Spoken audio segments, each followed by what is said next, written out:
Hello friends, ఎలా ఉన్నారు? నేను శైలజ. వెల్కమ్ టు మీ శైలజ వ్లాగ్స్. ఈరోజు మన రెసిపీ ఎంతో మృదువైన, సాఫ్ట్ అయిన, అలాగే ఎన్నో ఆరోగ్య ప్రయోజనాలున్న రాగి కొబ్బరి ఇడ్లీలు. ఈ ఇడ్లీ ప్రిపరేషన్లోకి వెళ్ళే ముందు మన ఛానల్ని ఎవరైనా సబ్స్క్రైబ్ చేసుకోకపోతే వెంటనే సబ్స్క్రైబ్ చేసుకోండి. మా ఈ రెసిపీ మీకు నచ్చినట్లయితే ఒక లైక్ చేయడం మర్చిపోకండి. మీరు ట్రై చేసి మీకు ఎలా వచ్చిందో కమెంట్ సెక్షన్లో తెలియజేయండి. ఈ రెసిపీకి ముందుగా పచ్చి కొబ్బరి ముక్కలు తీసుకోవాలి. నేను ఇక్కడ ఒక చిప్ప కొబ్బరి ముక్కలు తీసుకున్నాను.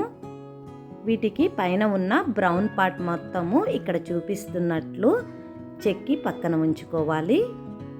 ఇలా మొత్తము చెక్కేసుకున్న తరువాత ఒక గ్రేటర్ సహాయంతో వీటిని గ్రేట్ చేసుకోవాలి. చిన్న హోల్స్ ఉన్న గ్రేటర్ సహాయంతో గ్రేట్ చేసుకోండి. ఇలా గ్రేట్ చేసుకున్న తరుగుని పక్కన ఉంచుకోవాలి.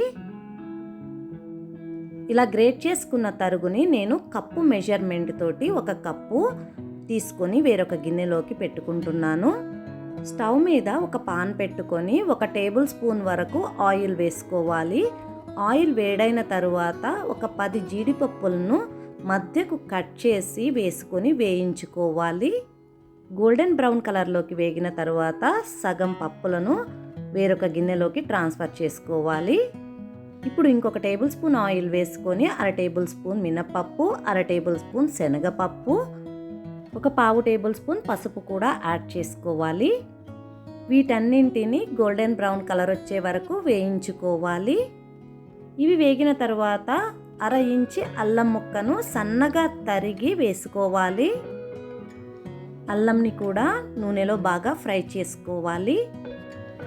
ఇప్పుడు కొద్దిగా కరివేపాకుని యాడ్ చేసుకుందాము. దీనితో పాటు ఒక గ్రేట్ చేసిన క్యారెట్ని కూడా యాడ్ చేసుకోవాలి. క్యారెట్ని కొద్దిగా ఫ్రై చేసుకోవాలి. క్యారెట్ ఫ్రై అయిన తర్వాత సన్నగా తరిగిన కొత్తిమీరను కూడా యాడ్ చేసుకొని దీనిని కూడా ఫ్రై చేసుకోవాలి.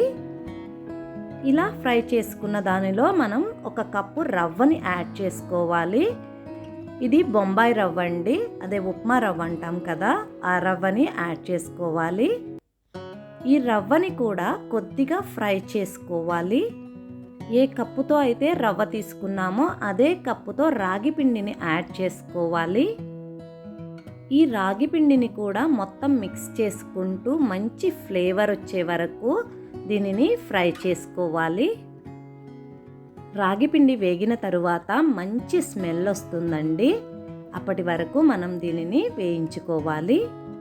రాగి పిండి వేగిన తరువాత ఏ కప్పుతో అయితే మనము రాగి పిండి అలాగే ఉప్మా రవ్వ తీసుకున్నామో అదే కప్పుతో కొబ్బరి తురుము కూడా వేసుకొని వేయించుకోవాలి. అన్నీ ఈక్వల్ క్వాంటిటీ అండి.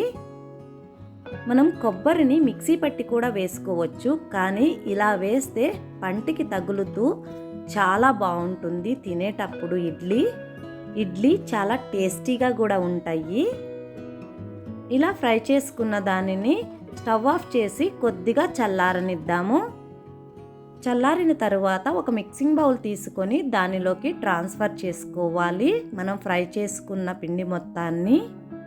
ఇలా ట్రాన్స్ఫర్ చేసుకున్న పిండిలోకి మనం ఇప్పటి వరకు ఉప్పును యాడ్ చేయలేదు. రుచికి సరిపడా ఉప్పును యాడ్ చేసుకోవాలి. అలాగే ఏ కప్పుతో అయితే మనం కొలత పిండులు తీసుకున్నామో అదే కప్పుతో 1 కప్పు పెరుగుని యాడ్ చేసుకోవాలి. దీనిలో కొద్దిగా నీళ్లు పోసుకుంటూ మనం ఇడ్లీ బ్యాటర్ కన్సిస్టెన్సీ వచ్చే వరకు కలుపుకోవాలి. ఇలా ఇడ్లీ బ్యాటర్ కన్సిస్టెన్సీ వచ్చిన తరువాత దీని మీద మూత పెట్టి 10 నిమిషాల పాటు పక్కన ఉంచుకోవాలి. 10 నిమిషాల తర్వాత మూత తీసి చూస్తే రవ్వ నీళ్లు పీల్చుకొని పిండి గట్టి పడుతుంది. దీనిలో కొద్దిగా నీళ్లు యాడ్ చేసుకుంటూ మనం మళ్ళీ ఇడ్లీ బ్యాటర్ కన్సిస్టెన్సీ వచ్చే వరకు కలుపుకోవాలి.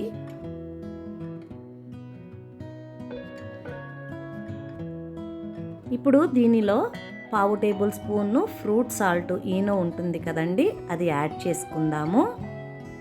మనం ఈ ఇడ్లీలను ఇన్స్టెంట్గా వేసుకుంటున్నాం కాబట్టి కంపల్సరీగా ఈనో కానీ లేదంటే కనుక ఇంట్లో బేకింగ్ సోడా ఉంటుంది కదా, అది అయినా ఒక పావు టేబుల్ స్పూన్ యాడ్ చేసుకోండి.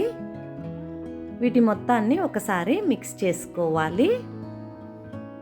ఇప్పుడు ఇడ్లీ ప్లేట్ తీసుకొని ఆయిల్తో గ్రీస్ చేసుకుందాము. ఇలా గ్రీస్ చేసుకోవడం వల్ల ఇడ్లీ అనేది మనకు ప్లేట్కి అంటుకోకుండా ఈజీగా వచ్చేస్తుంది. ఇలా గ్రీస్ చేసుకున్న ప్లేట్లలోకి మనం కలిపి ఉంచుకున్న ఇడ్లీ పిండిని అడ్జస్ట్ చేసుకుందాము.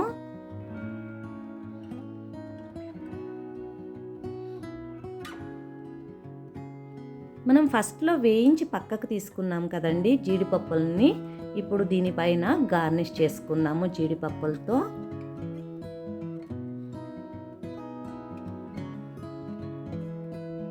ఇలా ప్రిపేర్ చేసుకున్న ఇడ్లీ ప్లేట్ని స్టాండ్కి పెట్టుకొని ఇప్పుడు దీనిని నీళ్లు వేడి చేసుకున్న ఇడ్లీ పాత్రలోకి పెట్టుకొని 10 నిమిషాల పాటు కుక్ చేసుకోవాలి. ఈ ఇడ్లీలను మీడియం ఫ్లేమ్లో పెట్టి కుక్ చేసుకోవాలి. 10 నిమిషాల తర్వాత మూత తీసి చూస్తే చూడండి, ఎంతో సాఫ్ట్ అయిన, టేస్టీ అయిన, హెల్తీ అయిన రాగి కొబ్బరి ఇడ్లీలు రెడీ అయిపోయినాయి. చూడండి, ప్లేట్కి కూడా అస్సలు అంటుకోకుండా ఎంత బాగా వస్తున్నాయో. ఇది పిల్లలకు కానీ పెద్దలకు కానీ బ్రేక్ఫాస్ట్గా కానీ డిన్నర్గా కానీ లేదంటే ఈవినింగ్ స్నాక్స్గా అయినా కూడా ఎంతో హెల్తీ అయిన ఫుడ్. అలాగే చాలా సాఫ్ట్గా, చాలా టేస్టీగా ఉంటాయి. వీటిని పల్లీ చట్నీతో కానీ లేదంటే అల్లం చట్నీతో కానీ సర్వ్ చేసుకుంటే చాలా అంటే చాలా బాగుంటాయి. నేను ఇడ్లీలు తుంచి చూపిస్తాను చూడండి, ఎంత సాఫ్ట్గా ఉన్నాయో. అలాగే మనం గ్రేట్ చేసిన కొబ్బరి కూడా మధ్య మధ్యలో తగులుతూ ఎంతో టేస్టీగా ఉంటాయి. తప్పకుండా ట్రై చేయండి. Thanks for watching.